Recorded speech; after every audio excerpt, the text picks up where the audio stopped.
Shame, she's very kind of tense. At this animal shelter, ensuring pets are vaccinated against rabies is a must-do.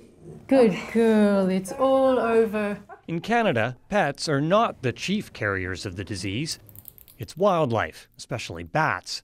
Health officials say the child who died encountered a bat on a family trip in northern Ontario. Basically, they woke up with the bat in a room. The parents looked at the child, didn't see any signs of a bite or scratches or saliva, and didn't seek getting the rabies vaccine.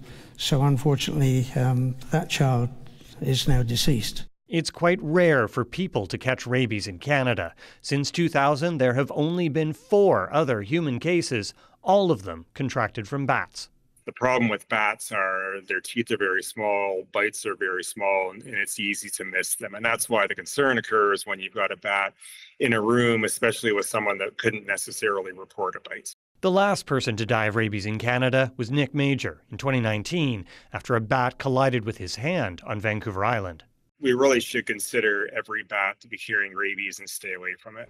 To try to control the rabies virus, provinces distribute baited pouches of vaccine every summer by hand, helicopter, and aircraft, targeting raccoons, skunks, and other common wildlife. Rabies virus is typically spread through exposure from the saliva of an infected animal. The message from this family doctor: if there's a chance you've been exposed, get medical attention quickly. If it gets to the brain and spinal cord and causes an inflammatory condition called encephalitis, if that happens, it's actually fatal most of the time.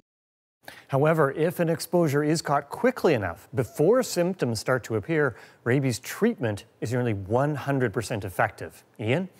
Mike, you spoke with quite a few experts today about rabies. What do they want people to take away from this child's death?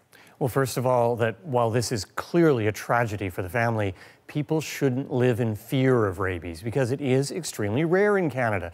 But at the same time, people do need to be aware of the risk from encounters with wildlife, especially bats. So if you're scratched or bit by one, definitely go to the emergency room. Mike Crawley in our Toronto studio.